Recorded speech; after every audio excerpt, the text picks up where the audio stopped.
Vijayalakshmi from Bangalore. I keep hearing so many people say that source energy told us to heal, source energy gave us this task and all that. So, what about those things? Yeah, so that deals with the six chakra illusions. Okay. So sometimes you do get messages. Right? It's possible that you do get certain, rather than saying messages, I would say you would get some guidance from your higher self. But you should not blindly believe in it. Okay, you should do a reality check because you don't know whether that information you are receiving is from your higher self or from an astral master or from a mischief being. Okay, there are a lot of mischief beings who come in disguise and they'll give you certain messages and it feels right. 95% they give you right messages. So when they give you right messages, you feel good. Yeah, you are in direct guidance with a higher energy. Then you trust them. So when you trust them, then that is when they try to do the mischief because in the beginning, they try to 95% they'll channel right information so that they gain your trust. And once they gain your trust, once you are surrendered to them, then they play the mischief. They will misguide you. So, for your question, to be very precise about getting messages in meditation or channeling and all the things, the only way to help yourself is do a reality check all the time. Don't blindly believe any messages. Don't blindly reject any messages. Always do a reality check. How do you do a reality check? You check whether this message makes a sense, whether it is common sense, or you experiment it. You experiment and you see the results for yourself. So that's how you do a reality check. And the next time again, tell an example for that. The next time again, don't blindly believe. Again, do a reality check. Okay, I'll give you examples. I'll give you practical examples. Okay. So there was a time a few years ago. There was my friend, and she received a message because she works with other beings and channeling and things. So she received a message that she should go to Egypt. She should go to Egypt pyramid and activate. She should go for activation. And she got a message. Okay, you should take a group of people, and also you take. She got my name also. You take Pradeep also. This was many years ago. So she called me and said, "Oh, I got a message that we should all go to Egypt pyramid and we should activate the king's chamber there. We should all go to king's chamber and we should activate." So when she told this, I know that this. I know what kind of message is this.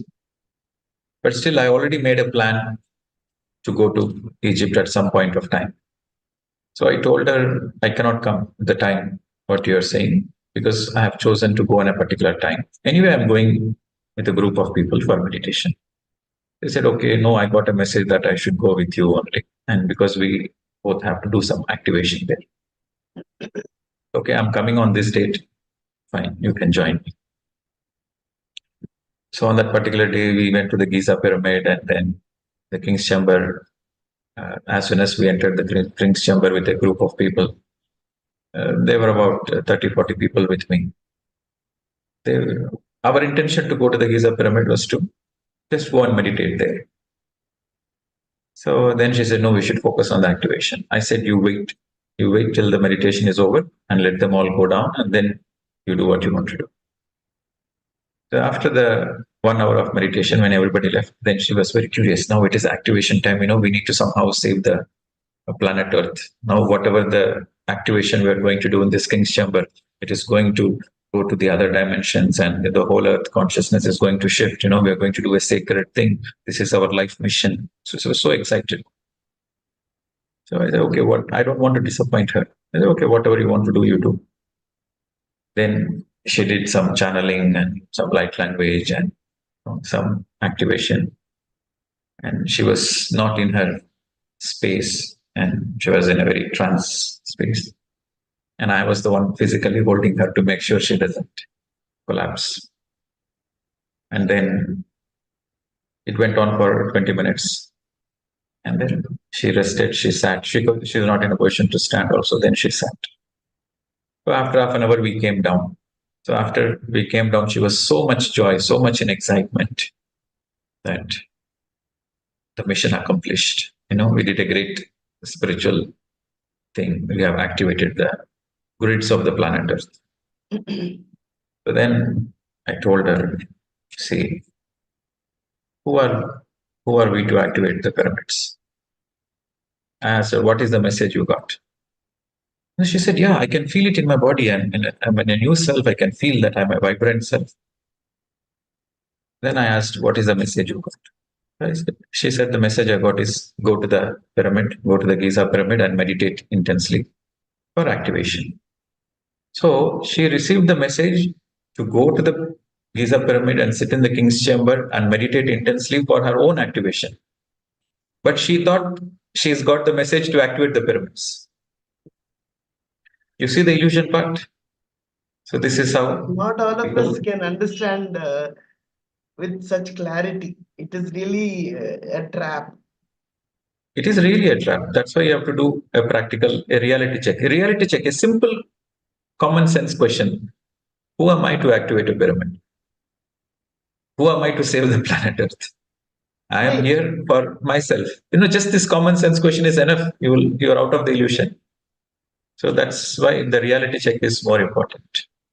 In a way, we say that we are creators. Then what does that mean? You create your own reality. You are creators for your own movie, in your own life, your movie, your life. You are the creator, you are the director, you are the producer, you are the hero. So you are the creator of your own movie, your own life. If you see your movie, if you see your life as a movie, then you are the director, you are the creator, you are the producer, you are the hero. So you create your own. If your movie is a flop movie, then you are responsible. If your movie is a hit movie means full of laughter, full of joy, full of celebration, then you are responsible. So we create our own reality. I can quote any such examples of illusions. Okay. So my own crystal, when they gave the crystal to me, it was indeed a very special crystal.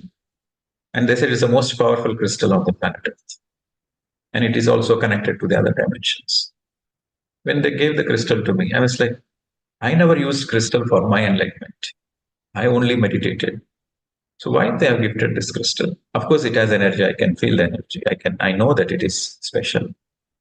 So then I said, okay, I will use the crystal only for meditation and nothing else. No healing, no activation, nothing I will use. I will use only for group meditation, not even 1-2 people. Whenever there is a group meditation and whenever there is a sincere seekers, then I will use the crystal. Because the sincere seekers, they are not dependent on outside. They are dependent on the self. So I will use the crystal only for the people who are sincere, who are no more attached to the outside, who are no more attached to the outside things, who are no more dependent on the outside things, but they are dependent on themselves for their own enlightenment. So it was a test for me. When they gave the crystal, it was a test for me. So I passed the test by not feeling special. I didn't take the crystal and felt like, wow, I'm a special person. I am a chosen person. On the whole planet Earth, I am the chosen one. I have a direct connection to the Galactic Council. If I think in all those dimensions, then I'm in illusions. But I said, okay, they have gifted this crystal, and every gift comes with a responsibility. And my responsibility is to teach more meditation. So ever since they gifted me the crystal, I've taken myself more responsibility to teach more meditation. And of course, because of the crystal, many people around the world, they wanted to invite me to their countries. And whenever I go, they are interested in the crystal. Their only intention for them to invite me is because they want to feel the crystal energy. So when I go there, I don't show them the crystal. The first day, I will not show them the crystal. I'll say, okay, first I'll teach you meditation. And then when you meditate, then only I will show you the crystal. So I'll make them sit in meditation. I'll teach them meditation. I'll teach them the science of meditation. I'll teach them the spiritual science. And then I'll make them sit in meditation. And after they intensely meditate for 1 hour, then I'll show them the crystal. And I will say that now you see the crystal for 30 seconds and sit in meditation. The crystal gives you energy, but your enlightenment journey is your responsibility. So sit in meditation. Don't be dependent on anything.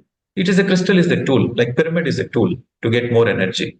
In nature, you get more energy. In group meditation, you get more energy. Similarly, with crystal, you get more energy. It is just a tool. So I educate them to see the crystal as a tool. Then I show them the crystal. So that's how I passed my test of not falling into Maya illusions. So everybody has to face their own challenges. Everybody has to face their own Mayas. And everybody, in the beginning, everybody will have siddhis. In the beginning, everybody will misuse it and everybody will fall in the trap. And after falling in the trap, then they get up, they learn the lessons. Then the buddhi comes. Even after the buddhi comes, you will be tested whether you have really learned the lesson or not. There are a lot of higher masters which will test you to see whether you really use your wisdom. So after multiple tests, then that's how you become. That's how the buddhi comes. After you pass multiple tests, then the buddhi comes. In a school, in a college, we've got a teacher or somebody who gives us a report card saying that you need to work on this level, you have to put in more effort in this area and all that. But in life, who is going to give us like that? Your life will give you the report. Okay. Your life itself is a reflection. Your life itself is a report card. How you live your life, if you're living your life happy, then your report card is good. That, okay. So your life itself is a report card. I'm assuming that your question is, as a meditator, you are accepting the other person. Then what is the need to communicate and sort out the things when you're accepting another person? Yeah, well, if you are accepting the other person, then there is no need to sort out anything. It's already sorted out. Your very acceptance is sorted out all the problems. So there's no need to sort out.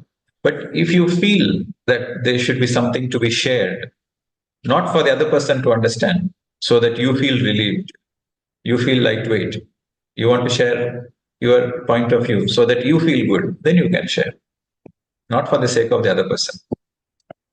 Whenever you are sharing with another person, be assured that there is no guarantee the other person will listen. And there is no guarantee even the other person listens, he will change. There's no guarantee, but you are doing your sharing so that you feel good. That's all. So if you're already accepted the other person as they are, then the file is closed. The issue is over. Okay, so which means with expectation, if we are going there, that means there is no acceptance. Okay, but practically it is not possible, Pradeep ji. It's telling is very easy. I'm stepping forward to sort any issue. And what happens is that person is not ready because of his ego, but I want to sort it out. I'm not ready, which means I'm not completely in acceptance. Okay. To how to deal with this? This is your movie. Okay. Your movie. Don't focus on the side characters. Focus on the main character.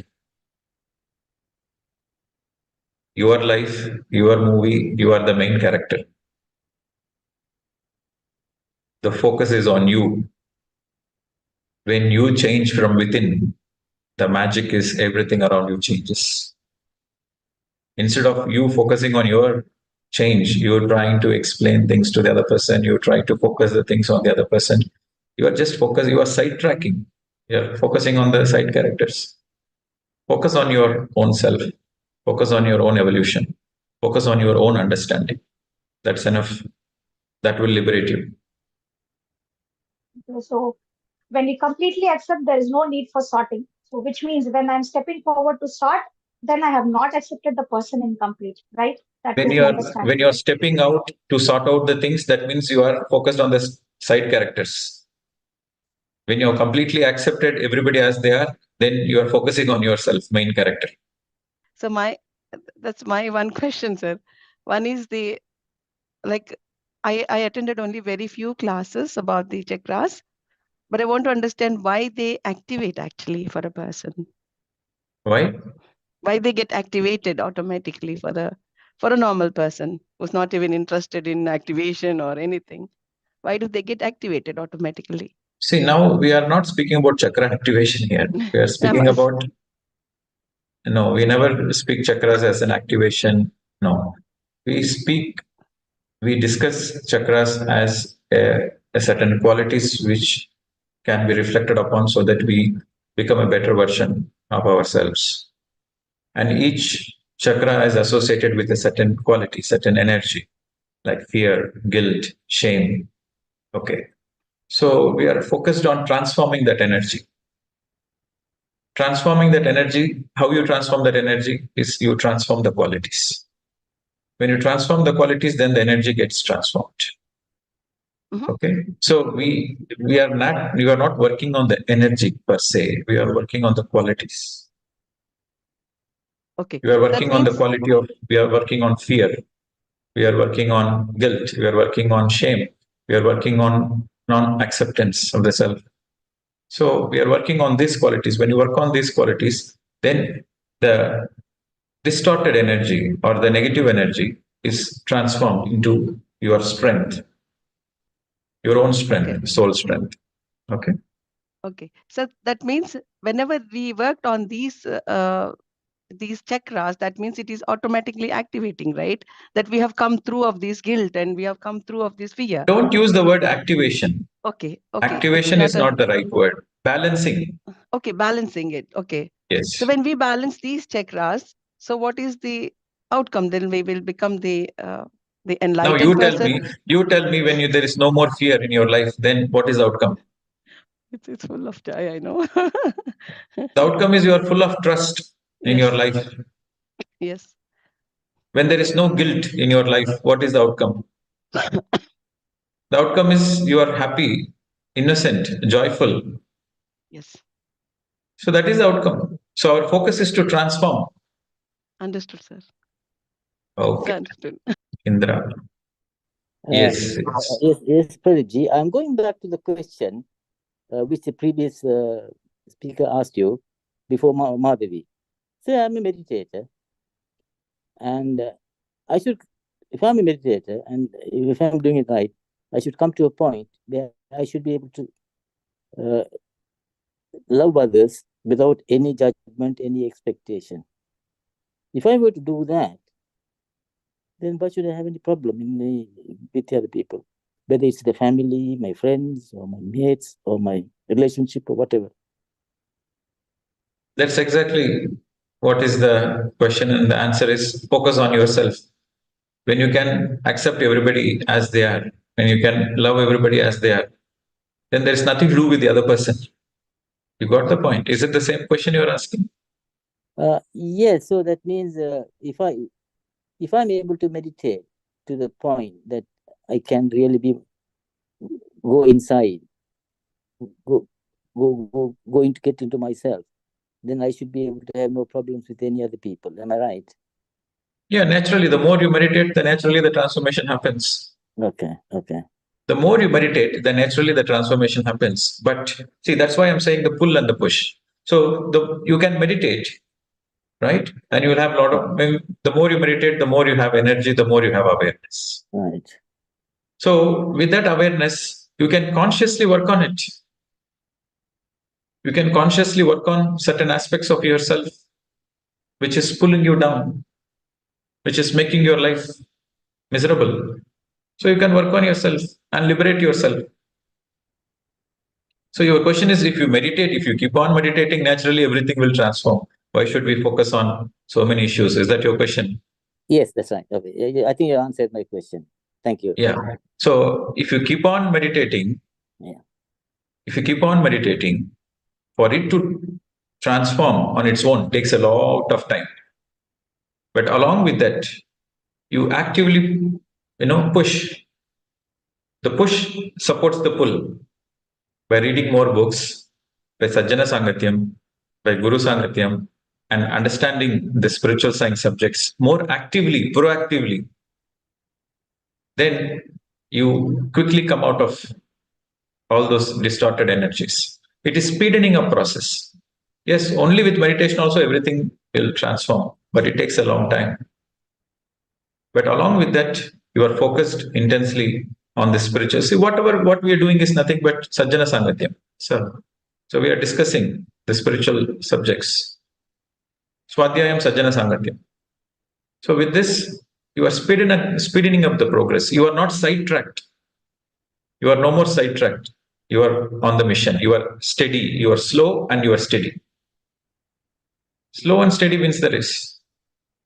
Okay. So along with meditation, it is very much important to reflect upon yourself through reading books and through a lot of self-reflections. And at the end of the day, it is all about your life.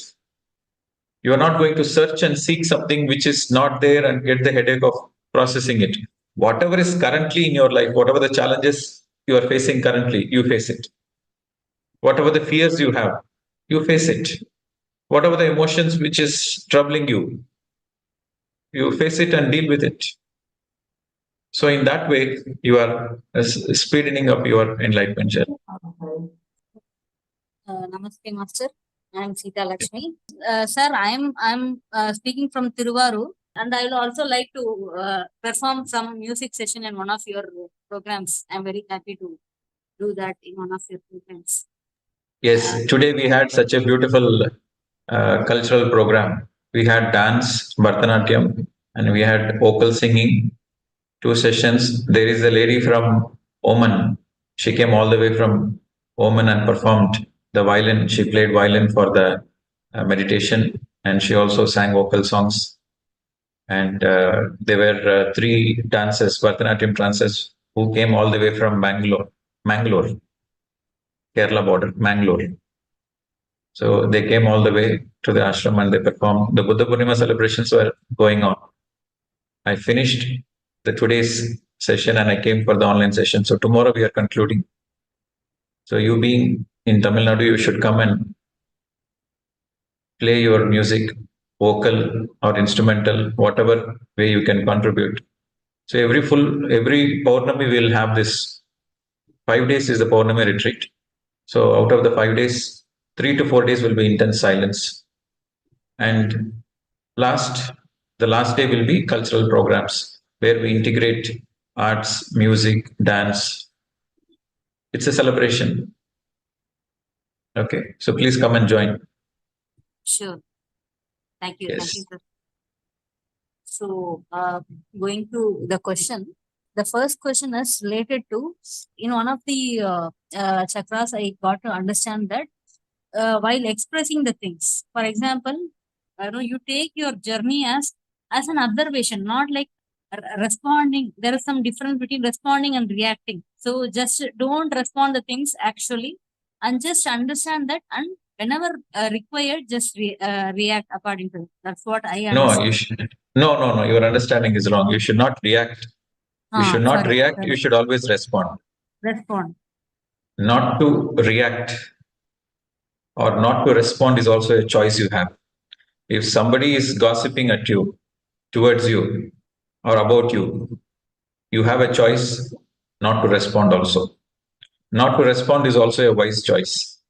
You respond when there is a need. When there is no need, don't give attention, don't give energy, ignore. The more enlightened you are, the more you will ignore the things which are unimportant.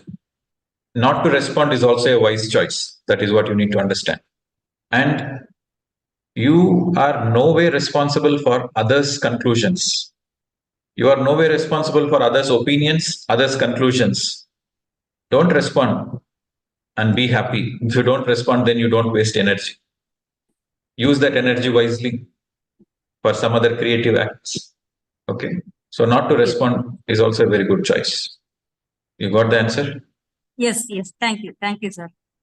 Yes.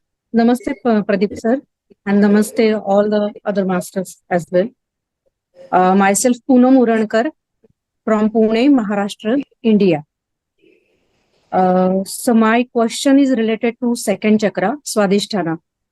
As we seen that identity of this chakra is emotions. So now this is a complete new knowledge for me related regarding chakras. So I have query regarding.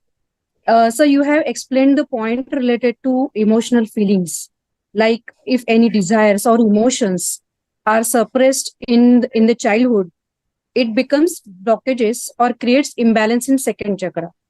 So now as a parent, I have a 14 years daughter. Now as a parent, if we try to teach some basic disciplines to our children, that time it happens like many of the times they don't listen in one go. Many of the times, like we have to tell them repeatedly 2-3 times. After that, we have to raise little voice to get the things done.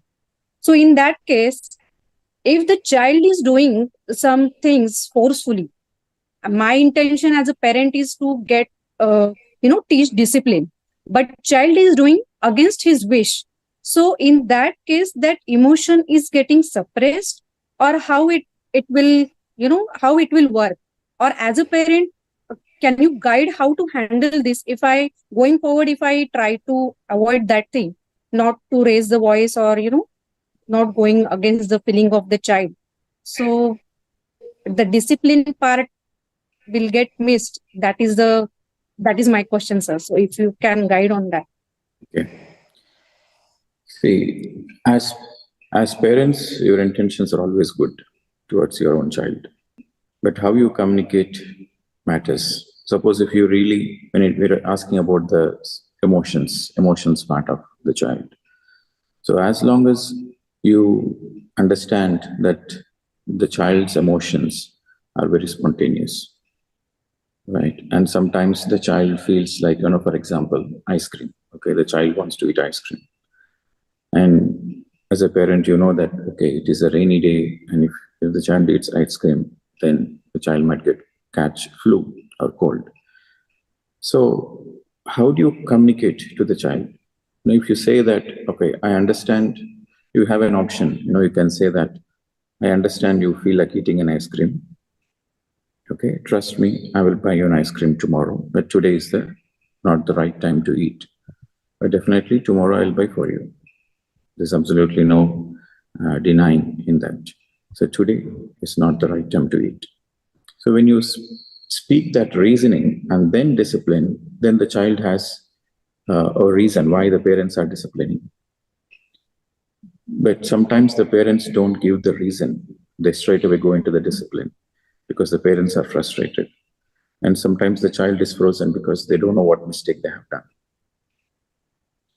So as long as the child understands that, okay, so the parents are doing for my good. So even though they are a little bit throwing tantrums in the beginning, but later on, it doesn't become a frozen emotion. You don't need to shout at the child so that the child can listen. You can simply tell the child, I have taken my stance. Okay, so you respect my decision and I'll respect your decision. So without shouting also, you can communicate and be firm. And you can let the child throw the tantrums. That's absolutely fine.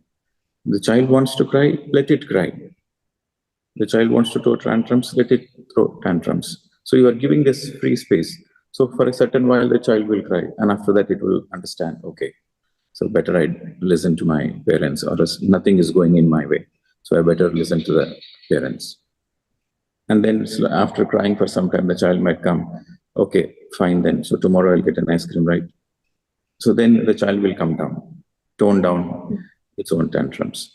So the most important part as a parent is, number one, you should always treat the children as adults. So that is the most important point, because the soul might be an evolved soul, but the body is not grown up. So always treat the child as an adult and give them the due respect. So that is sufficient. Okay, and the disciplining part is perfect. There's nothing wrong with disciplining, but how you discipline matters. Are you disciplining with respect? If you discipline with respect, that is fine. That is good. Is it clear? Yes, sir. Yes. Thank you. Namaste, Master. This is Lalita from Bangalore. So my question is, could you just elaborate on the perfecting of the third eye? Like, like when I meditate these days, many times I see some objects, or like they're not the objects which are real or something, but some kind of pictures or some colors appear, and so what actually, how do I go about, like, what do you actually mean by perfecting the third eye? Could you just elaborate? Perfecting the third eye means always being practical. Okay, not getting carried away by your third eye experiences, but rather, you see there's nothing wrong in third eye experiences, number one. So you enjoy your experiences, you enjoy all the experiences, but you cannot blindly believe that. You should always do a reality check. So people get into third eye illusions. So this is once what Patriji told me. Okay. He told me personally. He said, what you see in your physical eyes is a Maya. Whatever you see here in the physical eye is a Maya. But what people don't understand is what they see through their third eye is a greater Maya. Right? So he said, whatever you see in the physical eye is a Maya, but what you see in your third eye is a greater Maya. These people don't understand, stupid people. Like that he told me. And you can see that spirituality is all about you being a better person, you transforming yourself. And spirituality, real spirituality empowers you. Real spirituality makes you feel humble. Real spirituality means you are simple. You have equanimity. You feel equal to everybody. This is real spirituality. But this third eye has a certain quality where it takes you into illusions. For example, you say that somebody says, oh, I have seen Babaji in my vision, and he asked me to do this, he asked me to do that. For example, or I have seen certain angel, and the angel communicated to me, and the angel asked me to start this business, and then all the profits you donate for a good cause. This is the third eye vision I got. Or some people say, I got the vision of Buddha. Buddha came in my meditation. I saw Buddha in my third eye. And Buddha asked me to build a pyramid, for example. Now, for a person who has that experience, it is a real experience. Because they really saw Buddha. And Buddha came and said, okay, build a pyramid. Or Babaji came and gave a message. Or some angels, some Mother Mary came, or any kind of personality, whoever they are connected to, they will come and give certain messages. Now here you have to be very careful. Why does Buddha will ask you to build a pyramid? A real Buddha's concern is your enlightenment. You feel like building a pyramid, that was your desire. And your inner desire is projected as a third eye experience. You have a desire to start a business, and your desire has been projected as a third eye experience. This is very helpful when it comes to third eye. Real masters never give you answers. If somebody is giving you answers, somebody is giving you solutions, that means they are not real masters. Real masters will never give you answers. Real masters will never give you solutions. If he is a real master, the master will simply say, follow your heart, or go with your inner feeling. This is what happened to Arjuna. Krishna gave Bhagavad Gita directly, one-on-one. After giving the entire discourse of Bhagavad Gita, Arjuna asked, what do you want me to do now, Swamiji? I will do whatever you will say. What do you want me to do? I'll surrender to you. Then Krishna said, Yada ichchasi tada kuru. Whatever you feel like doing, you do. Krishna never said, do this, do that. Krishna gave the Bhagavad Gita. He gave the discourse of Gita. He gave the discourse of the highest truth. And then he said, whatever you feel like doing, you do. So that is a real master. A real master will never say, do this, do that. A real master will always say, whatever you feel is right, you do it. But they will tell the truth. They'll tell the truth and they'll say, okay, whatever you feel like doing, do it. They will not interfere in your evolution, because every master, every real master wants the other person to be a master. If you keep on getting guidance from the other person, will you ever be a master yourself? If you keep on getting guidance from another person, you can never be a master yourself, because you're always dependent on somebody. Unless you are dependent on your own self, unless you follow your own intuition, unless you follow your own guidance, you can never be a master. So that's why third eye experiences are some greater Maya. It appears to be true. Maya is what? It appears to be true, but it is not true. That is Maya. So then how do I deal with these experiences, third eye experiences? The answer is do a reality check. If anybody is coming, okay, listen, the reality check. What is the reality check? Masters don't have a physical form or shape. They are energy, they are consciousness. They are transcendent people, they are formless, they are shapeless. And any kind of contact with real masters, it will happen in the energetic form. Your whole being feels it. And when your whole being feels it, you feel the grace of it. You feel the divinity of that experience. And there is no message for you there. It is something for you to feel the divinity. And in that feeling, your inner self guides you to have a certain clarity. So that experience is a valid experience. But somebody coming and giving you answers, somebody asking you to do this, do that, these are all Maya. That is one way to decode. The other way to decode is, okay, they're giving you the message. Is that the real message or not? How do you know? So do a reality check, experiment, see if it makes sense. If it makes sense, you follow it. So that is how you do a reality check. So the more you do a reality check, the more you are helping yourself from all the illusions. So point number one, no real master will give you messages or answers. Point number two, don't blindly believe any message. Don't blindly reject also any message. Don't blindly believe, don't blindly reject also. Just do a reality check. Use your common sense. Use your common sense to see, does it make sense? And do an experiment. Based on your common sense, based on your experiment results, if it is good for you, then take it. If not, reject it. So that is how you help yourself from all the illusions of third eye. So I can quote n number of examples. It is very important, like a sincere seeker should be aware of all those things. For example, channeling. Somebody is channeling. Some star being is coming and giving a message.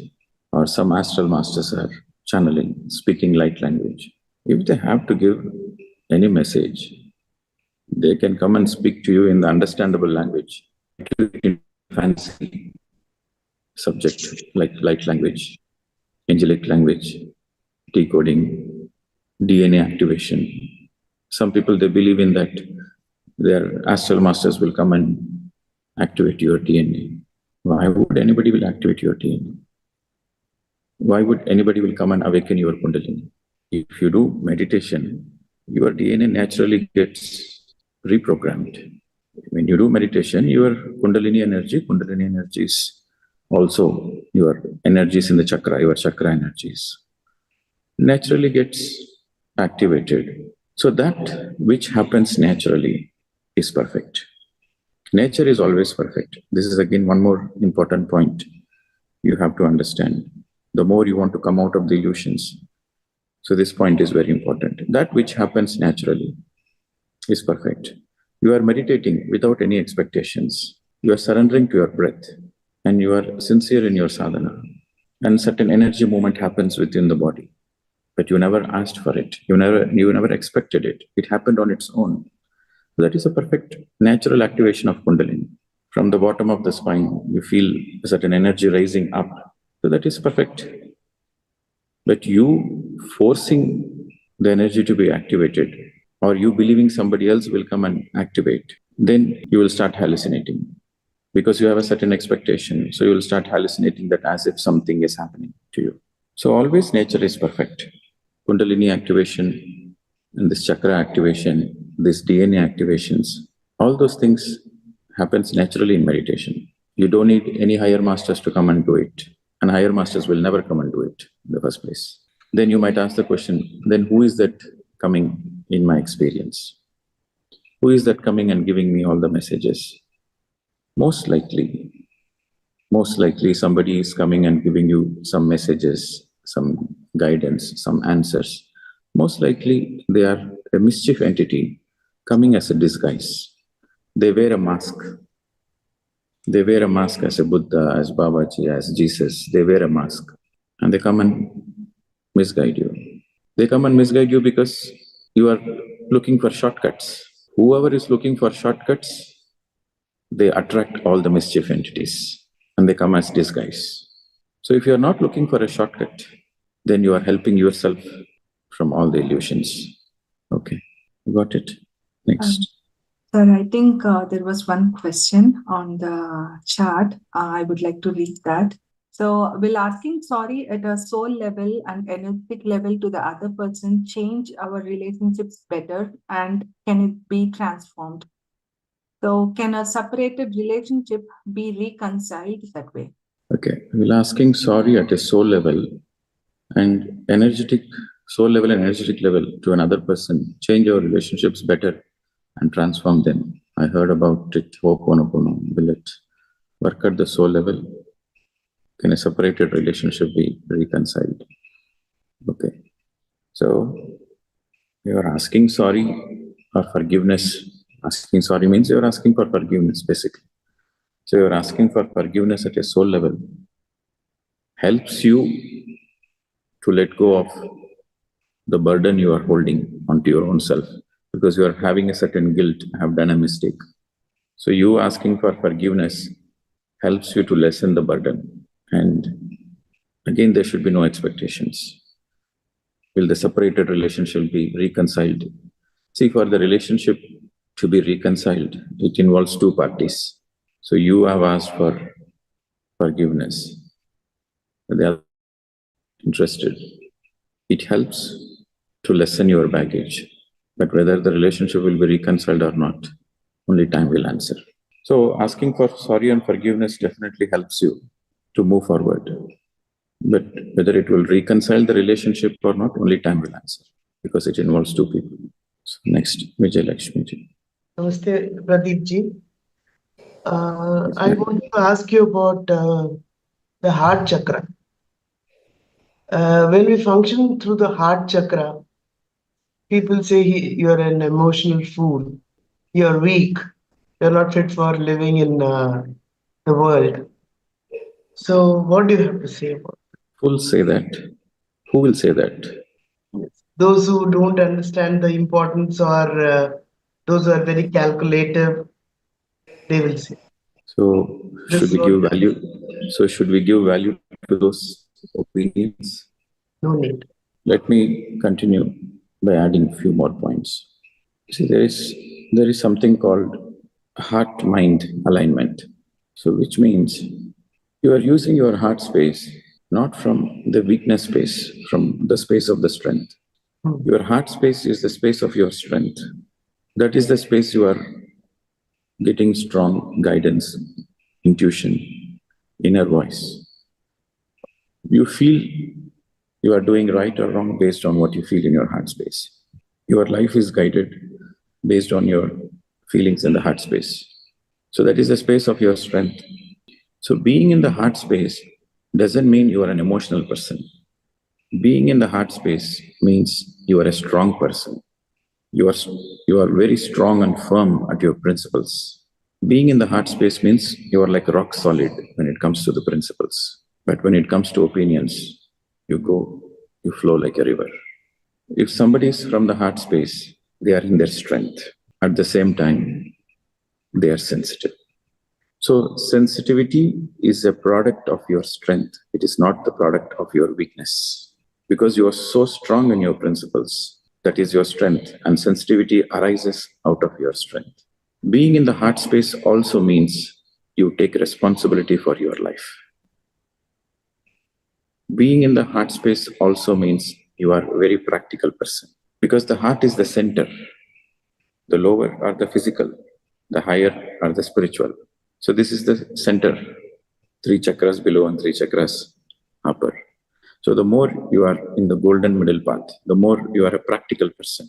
You are in the heart space. When it comes to dealing with materialistic things, you have a lot of materialistic wisdom. When it comes to dealing with your spiritual things, you have a lot of spiritual wisdom. So being in the heart space means you have both materialistic wisdom and spiritual wisdom. So a person who has both materialistic wisdom and spiritual wisdom, only that person can be in the strength, right? So that is a perfect balanced heart chakra.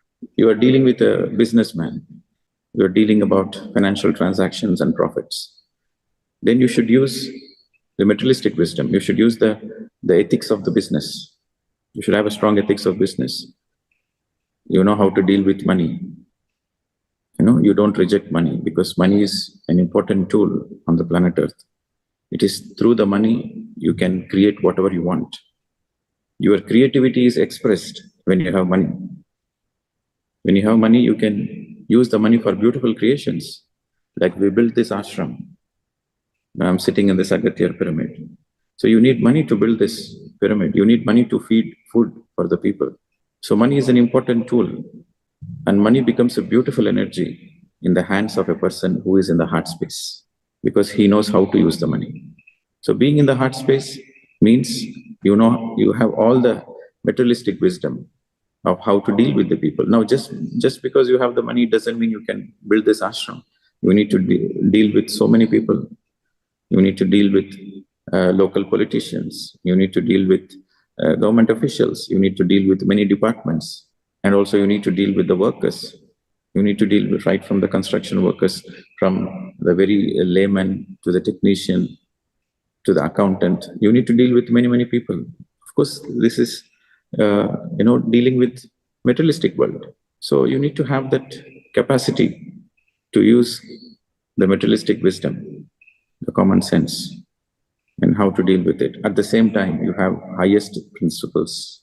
You have the highest principles. You have the great spiritual understanding. That combination gives you a strength where you know when to raise your voice, you know when to speak humble, you know when to soften your voice, when to raise your voice. So the throat chakra is again expression. So you become a dynamic person. So that means you are in your heart space. You are in the balance space. So unless a person comes into that balance, he is never a perfected man or a woman. So he is a practical spiritual person. Theoretical spiritual person just sits at home, hallucinates with the third eye visions.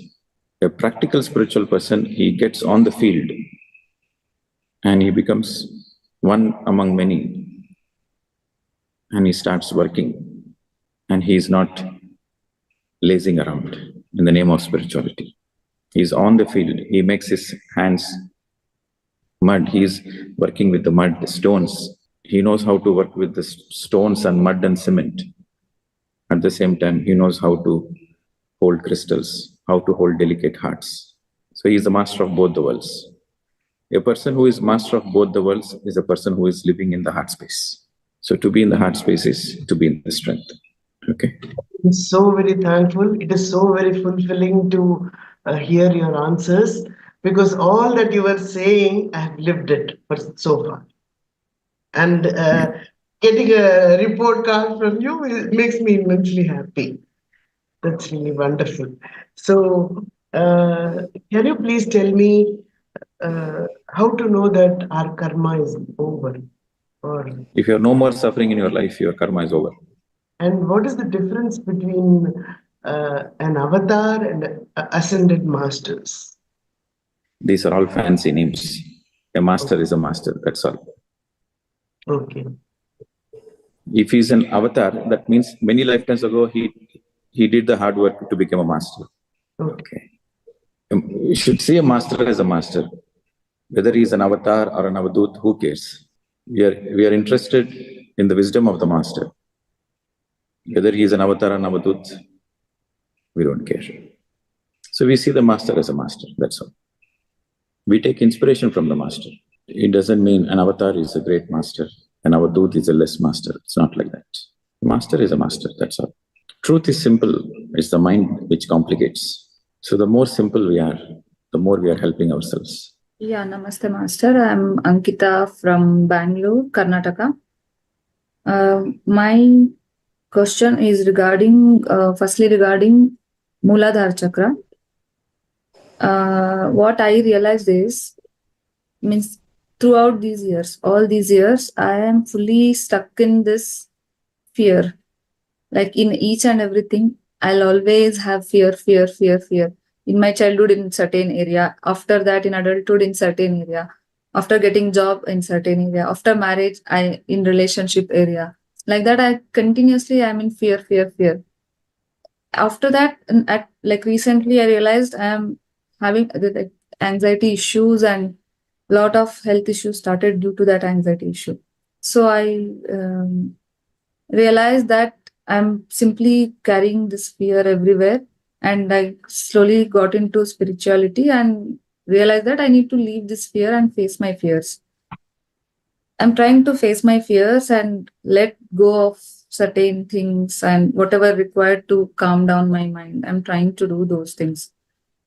One thing I'm not able to let go of the particular fear is about I have a 2.5-year-old baby.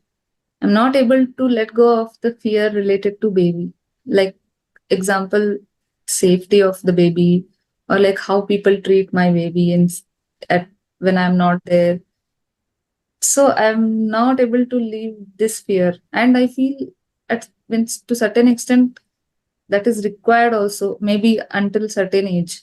But I feel if I carry on this fear, one or the other fear will be keep on bothering me. Means baby is definitely going to be there. So for until I am there, baby is also going to be there. He will grow. He will get into adulthood. One more problem will come. I'll be fearful because he became teenager. He will do something. Means obviously this is going to be there forever. I don't know how to face this fear. Okay. Do you have a choice? I'm not able to figure out. Yeah. Your fear energy fundamentally is because of the lack of trust in life itself. Okay. So fear is the result of lack of trust. So the more you trust life, the more you trust that there is no tragedy, there is no injustice. In the entire creation, there is no tragedy and there is no injustice. And the whole world is a drama. We are all here as temporary visitors. This is not a permanent place. We are all eternal beings. We are all eternal beings. Nothing happens to our soul. Okay. The soul is eternal, it lives forever. The so-called death is the greatest fear. So death is only for the physical body, not for the soul. Only with that understanding, you will slowly come out of all the fears. It depends on your karmic baggage. Your fear fundamentally is the result of your karmic baggage. So you have to face it. You have to work on it with more and more meditation. And you have to make friendship with the people who are fearless. The more you make friendship with the people who are fearless, then more you develop trust in life. So read more spiritual books. Do meditation every day. And always make friendship with positive people, spiritual people. Don't spend time with negative people. That is how you help yourself. There is no other way. There is no magic pill which will dispel all your fears. It is your own inner strength which will dispel all the fears. It is your inner light which will dispel the darkness. Darkness is nothing but fear. So enlighten yourself with the understanding of the truth that your baby has come through you. It is not from you. And Your baby also has its own astral masters who are taking care of the evolution of this particular lifetime. So trust in the universe. There is only so limited things you can do. Beyond that, what can you do? Can you guarantee that you can breathe the next moment? Can you guarantee? You cannot guarantee. So the very breath you are having is the grace of God. So why don't you have trust? Why don't you have trust in life? Why don't you have trust in the Creator, the creation, God? So the more you have that trust, the more the fear goes away. No other way. I used to think I don't care about others' opinion. I don't care about, I am not fearful at all. Like that, I used to think. But recently, I realized I'm very much fearful. This is draining me every single minute. Good you have realized about it. Good you have realized that. Now, And yeah, face it. Act upon it. One more thing about fear, I'll tell you. The very energy of fear, again, it's an illusion. Fear is an illusion. Even though it appears to be real, it is illusion, because fear is your own imagination. It is not real. It is as such not real. Something might happen to you. It is not really happening, but you imagine. It is your own imagination. Fear is your own imagination. The more you go far away from the fear, the more you are giving energy to the fear. This point you have to understand. The more you go far away from the fear, that means the more you are avoiding things, the more you are going far away because of the fear. You want to avoid certain things because you are fearful of that. The more the intensity of the fear increases, you give energy to that fear. But the more and more you face it, the more and more the intensity of the fear reduces. The intensity of the fear reduces, and finally it disappears because it is not real. It disappears because it is not real. So understand this point. Even though the fear appears to be real, it is not real. It is your own imagination based on your own negative life experiences. Based on your own negative life experiences, you have created the fear for yourself. You have created it for yourself, but it doesn't exist in reality. Based on my negative experience, or else by listening to others who have experienced negative experiences, will only increase the fear. Naturally. So that's why I said the only way to overcome the fears is to face it. The more and more you face it, the more and more you realize it is not real. One word, like sentence told by you is helping me a little bit. Like you told, I think in yesterday or day before yesterday's session, like everybody is trying their best to face a certain situation or to perform in a certain situation. That is giving me a little bit of strength. Like, okay, fine, he's not doing something intentionally. He's doing his best. I just have to trust whatever they're trying to do. So don't trust whatever they are trying to do. Okay. Everybody is doing their best. So forgive, let go, and move on. Trust is only on yourself, not on the other person. This is your movie. Your focus is on your life. Okay. Okay, one more question I have. It is regarding Vishuddhi Chakra, throat chakra. It's about, you told we have to speak truth, or like what we really feel, we have to express it freely. But sometimes I feel some feelings are real, but maybe negative, or negative also, or maybe positive also. Maybe after some time, when I get calm or whenever I'm anxious, I feel certain things. I feel like, okay, I hate this person. This is so real. I hate this person. Like that I feel. Maybe after I calm down, after some time, I feel, no, I don't hate. This was just my impulsive reaction, or maybe at that point I was feeling like that. Now I'm fine. Now I don't hate that person. Just that situation was like that. Like that I feel, which is true. I mean, also, like if I express at that point of time, then I mean, due to that only already I am a bad person everywhere. Like nobody is pleased with me, or like I'm already termed as a bad person, kind of. See, when it comes to Vishuddhi chakra, it is above the heart. The throat chakra is above the heart chakra. So your expression should be based on your feeling in your heart space.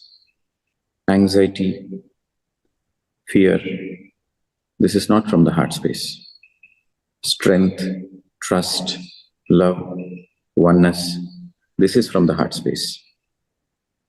So what you feel in your heart, you can express. What you fear instinctively, what you feel emotionally, don't express. In the sense,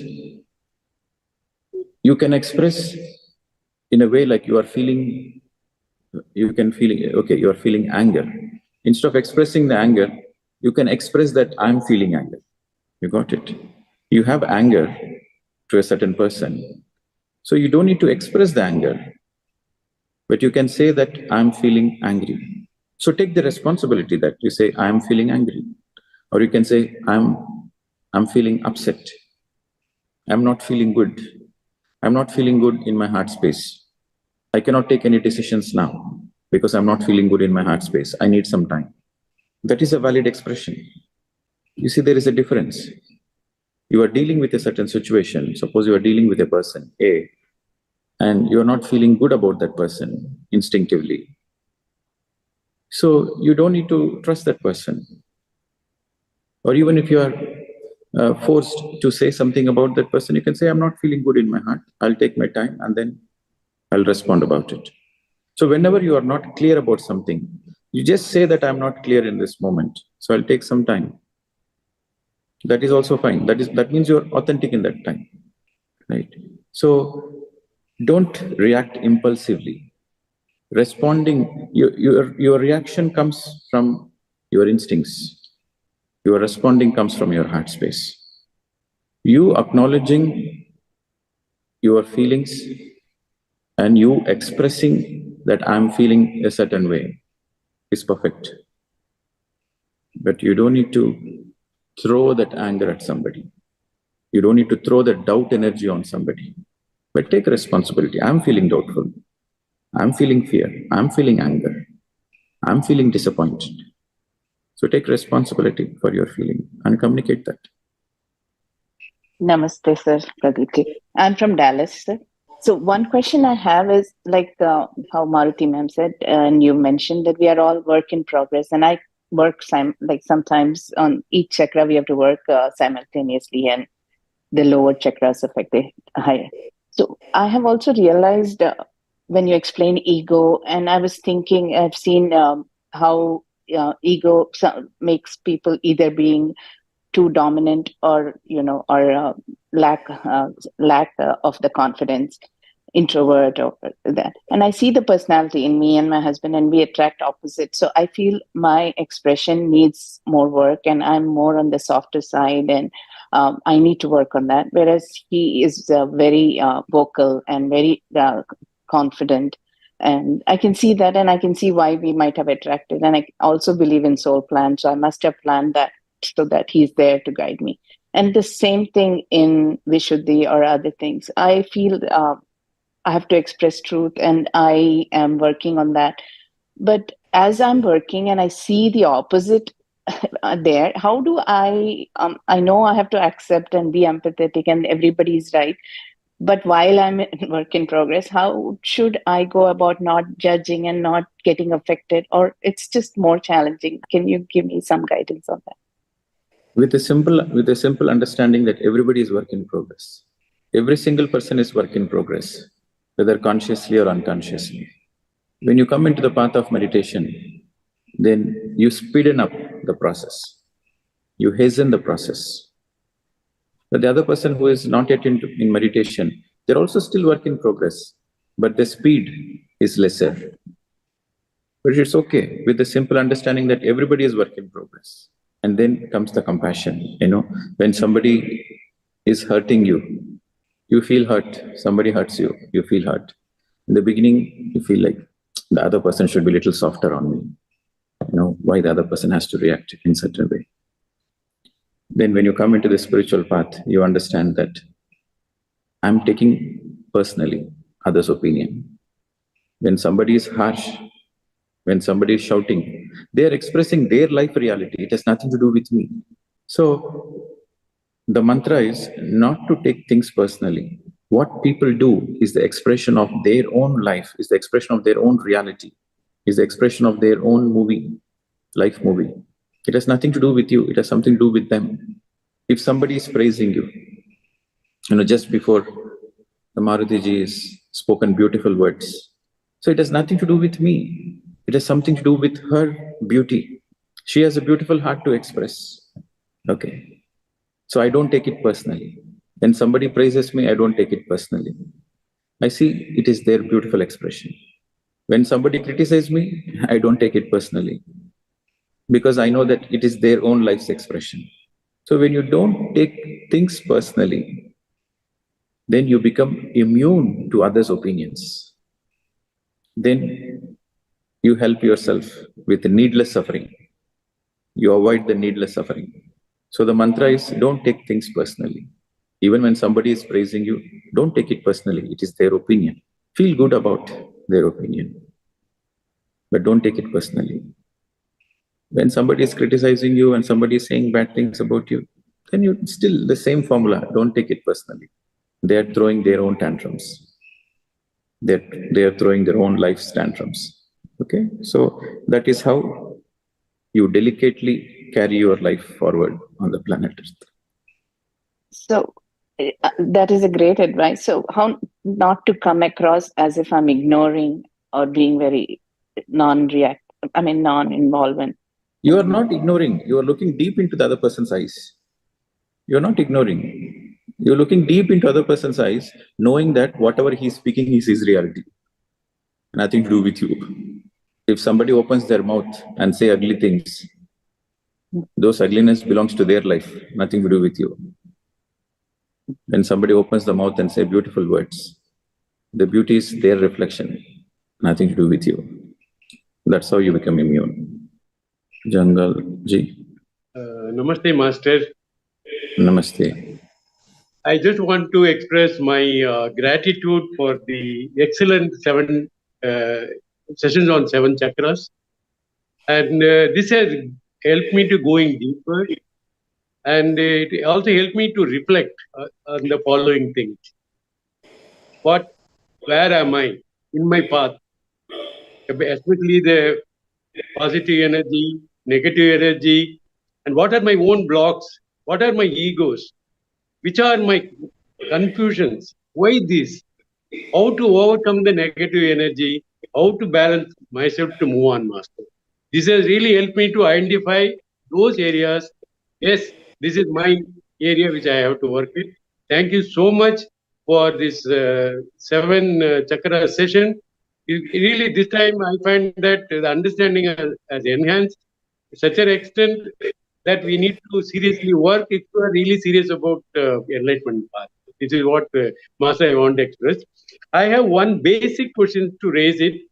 This is about what is breath? How does the breath works? What are the connection it provides to individual self and the higher self and to the universe?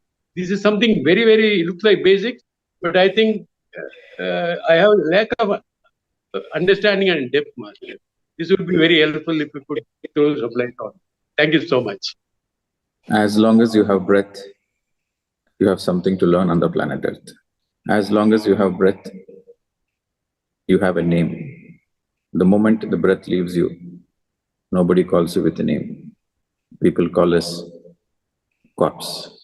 As long as I'm having breath, they call me Pradeep. If I don't have a breath, they call me corpse. So, breath is a life force energy. It is through the breath you are expressing your life through this physical body. That is a simple understanding of breath. Thank you. There's nothing more, there's nothing more to understand. I heard that the entire universe is breathing. Is it correct, Master? Breath is a tool. Breath is like a bridge. It is, see, the only thing you know about yourself is, with the first breath, you are born on the planet Earth. With the last breath, you will leave the planet Earth. So in between the first breath and the last breath is a so-called life. So all we know about our life on the planet Earth is, as long as there is breath, we have life on the planet Earth. So breath is the link. Breath is the bridge between before life and after death. Breath is like the bridge. So when you catch hold of the breath, then you can understand yourself before birth, and you will understand after death. You will understand about life after death. So to understand life before birth and to understand life after death, breath is the key. Breath is the bridge. It is the link. So when you catch hold of the breath, it is through the breath, it is like the key which unlocks the door of metaphysical. We are in the physical world, but it is the breath which unlocks the metaphysical world. Metaphysical means beyond physical. That's all about breath. So you can say breath is the key to understand yourself, and breath is also the key to understand the universe, because what is inside you is what is everywhere. Okay, so breath is a tool, or it is a bridge, which is bridging from a known limited reality to an unknown greater reality. Master, can I get one more clarification, if you allow me? Yes, yes. Is it the chakra system that we are all have to experience only on the Earth planet, in the Earth school? Well, as such, say I told in the day one, and I've been repeating again. So this chakra system, you cannot see physically. Okay, so physically you cannot see it, but this is all a state of consciousness. A person who is stuck in the Muladhara chakra, he has a lot of fear. A person who is stuck in second chakra, he is stuck with a lot of guilt. So chakra means a wheel, which is spinning the energy. So if he's stuck, that means there are certain qualities, certain negative energies, or a certain repetitive patterns which are associated. So that's why we say he's stuck there. But you have fear, but you move forward in spite of the fear. That means you are not stuck in the first chakra. You have guilt, but now and then you let go of the guilt. You feel guilty sometimes, but now and then you let go of the guilt and move forward. You are moving forward, you are not stuck there. So you have to understand, these are the qualities. Okay, the fear, the guilt, the shame energy. So these are the qualities, these are your inner qualities.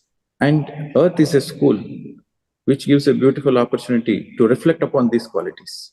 Now, if you are a very fearful person on the planet Earth, after you vacate the body, you go to the astral worlds. So in the astral worlds, you don't become an angel suddenly. Just because you vacated the body, you don't become an angel.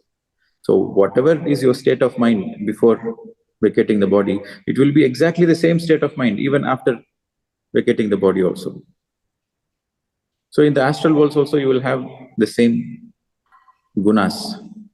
And then in the mental worlds also, you carry that. Suppose if you have too much identifications, like I'm a doctor, I'm a professor, I'm a PhD, I'm intelligent, I'm smart, I'm this, I'm that. You have a lot of identities which relates to your third chakra. Then when you go to the mental worlds, you behave as if you are that in the mental worlds also. But when you are dropping all those identities here, then you go directly to the Satya Lokas, to the causal world. You pass through those lokas like astral worlds, mental worlds. You will pass through like a light. You pass through quickly without spending much time because you learned all the lessons here. So for your question, don't see the chakras as energy centers. See the chakras as your qualities. Okay? Thank you. Thank you. That was a very clear message. Thank you. Yeah. Okay. So we use, so actually this concept, not all, some of the concepts has been taken from the book Eastern Body, Western Mind. Okay. So Eastern Body, Western Mind. Now this is in our Eastern system. All the chakras are sthithis. In the Eastern spiritual education, the chakras are sthitis, state of consciousness. If somebody is in Mooladhara, that means he is a baby soul, infant soul, baby soul. He has taken very few lifetimes. A person who is stuck in the Mooladhara means the person is full of lazy guna, tamo guna. So in the Eastern system, the chakras are associated with the gunas, tamo guna, rajo guna, satvika guna, then nirguna. But in the Western way of, they are more scientific, they are more logical, the Western. So I have mixed the East and the West together and created a fusion so that we have deeper understanding about ourselves and we can quickly transform ourselves. So the smartest thing to do is to get the best of both worlds. Okay, Master. Thank you. Thank you. Anusha. Good evening, sir. So you gave beautiful examples of excessive and lack characteristics. And when I was trying to reflect, my doubt was, I find that there are a few where I find it as excessive as well as in lack. Is both of that possible? Like you find that you don't fit into just one bracket, you fit in both the brackets. No, there are in the examples that you stated. So Yes. Is that possible? Yeah, it is possible. That is how it works, in fact. It works like, you are in this extreme first and then you are in the other extreme. Unless you make a conscious effort to be in balance, you are always in both the extremes. For example, somebody who is having a superior complex, deep down he is inferior. He wants to hide his inferior complex, so he is projecting the superior complex. He is projecting the superiority so that he doesn't want to show his vulnerability to others. Deep down he is vulnerable, deep down he is feeling very inferior. So he's using the superiority, the domination, the power, the control as a mask. There will be moments in this life for the people who are weak, he will be showing his superior thing. And there will be people who are much more stronger than him. So with those people, he will be inferior. He will feel inferior. Okay. So for example, the person is working in a company and at home, he's dominating his wife and children. The moment he goes to the company, he's like a mouse in front of his boss. And when he comes out of the company, then he's like a lion to his family. So he's showing both the characters, like he's swinging. But the problem is the complex. The problem is he's not having the self-esteem. So when the person focuses on the self-esteem, then simultaneously he will come out of both the complexes, both the extremes. Also, these are characteristic by characteristic. When I say characteristics, you just gave examples of a few excessive and a few lack. So what I meant was, in the excessive, there were a few which I resonate with. In the lack, there are a few which I resonate with. So there could be excessive and lack at the same time, is what you simultaneously right? Simultaneously they will be both, because there will be certain moments you will be expressing deficient qualities, there will be certain moments you will be expressing excessive qualities. Okay, so deficient and excessive, don't focus on deficient and excessive. Okay, the wording will confuse you. So replace the word excessive and deficient with unbalanced. Balanced, unbalanced. Then you will have the clarity. One more thing is, if you were to look at your, to work on yourself, your level of evolution, I'm still slightly unclear. I have to go back to those sessions again. But one clarity is, there are a few places where I felt, okay, I'm not stuck, but oh, I think I'm in my heart chakra. Then I come up, I think I'm in my throat chakra, but I'm still not clear. So how do we clearly identify till what stage we have progressed? You are simultaneously in all, because this is your energy system. So you are simultaneously in all the chakras. So there are, in certain chakras you have perfected to a certain level. There are other chakras you are yet to master it, but you're still working on it simultaneously. It is like there are certain chakras you are exclusively focused on learning certain things, but it doesn't mean you are not focused on the other chakras. Your emphasis on that is on that particular chakra on that particular given day. But in life, you are working on all the chakras. Understood, sir. And one more question you had answered to one of the participants who had asked a question about, if you're not in a good state of mind and you are expressing an emotion, at that point of time, you say that, I don't think I am in a right state of mind. I will get back to you, which is perfectly fine.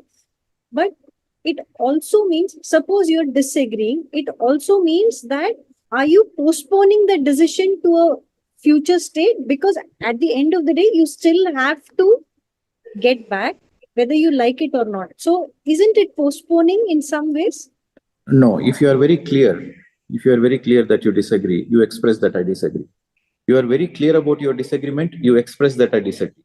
But if you are not sure, because you yourself are swinging, you are not sure, you are not in a balanced space, you are going through your own emotions, you are affected by your own emotions. So when you are affected by your own emotions, then be very careful when you're opening the mouth. When you're in a balanced emotion, when you have a certain clarity, then you can say whatever you feel like saying. You can say that I disagree with you. That is your point of view. See, whenever you say you are disagreeing with a person, that means you say, I disagree. It has nothing to do with the other person. I said, I disagree. My point of view is my point of view. Your point of view is your point of view. But I disagree. I have all the right to disagree. So there is a healthy communication there.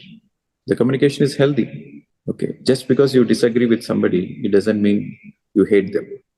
Correct. Right? But sometimes, some people, they trigger the weak points.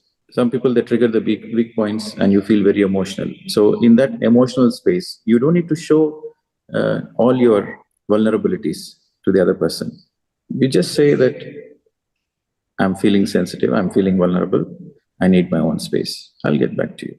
So you take time only in the moment you are feeling vulnerable, only in the time you are not clear with what you want to express, because you need some time to process, because the energy is all about how you receive, how you process, and how you transmute.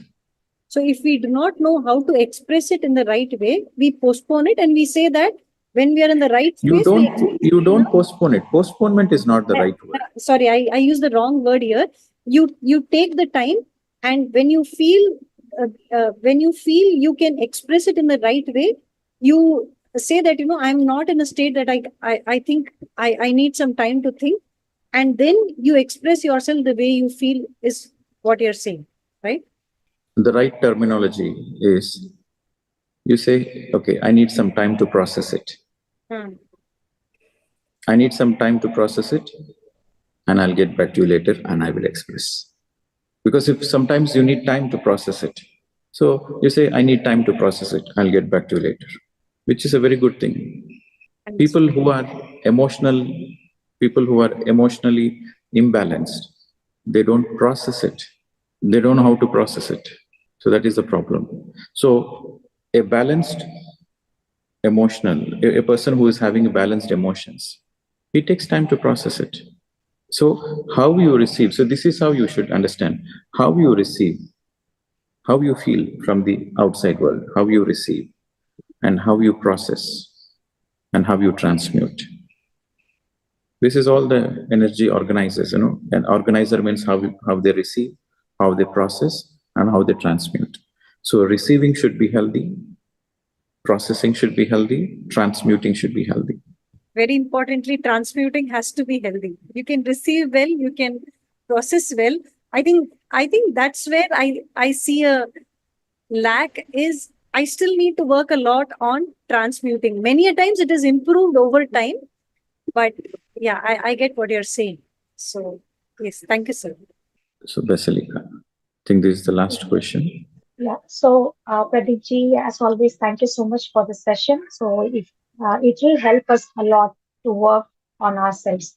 And I just have a request. So, why don't you organize a session on spiritual parenting, Pradeep ji? Because on every chakra, we could see that it is starting with the childhood. And here we have so many parents. I am a parent myself, a very new parent, and I have a very small child. So I look into her as a soul. So we just want to raise the children spiritually. And Patriji has mentioned about the spiritual parenting in all his talks. So why don't you organize a separate session so that it will help us a lot, I believe. In fact, this chakra session is all about spiritual parenting. Okay. Yes, but so spiritual parenting, you see that you are a grown up and you need a certain spiritual awareness so that you can bring up your child healthily. But I see all of you as children. So this is spiritual parenting. These workshops are all spiritual parenting. So when you become healthy, then by default, you know how to be a good parent. The very spirituality is spiritual parenting. I get your point, but children are different, right? When compared to adults, dealing with adults on a Okay, holistic maybe view, I should put a title, I get it your is like point. this, maybe I should put a title, spiritual parenting. And I'm going to teach the same subject. Maybe I can give some more examples, but the subject is the same. The core subject is the same. And, okay, friends, I think we have done with the questions. So with this, yeah, at some point of time, we will have spiritual parenting class. See, truth is very simple, straightforward. The mind likes to, get more knowledge, more wisdom. There is something more, There's nothing more. But still, yes, I will come up with a spiritual parenting session at some point of time. Okay. So thank you very much. So with this, I think we will conclude this session, the sequence. Thank you very much. Namaste to all. Thank you.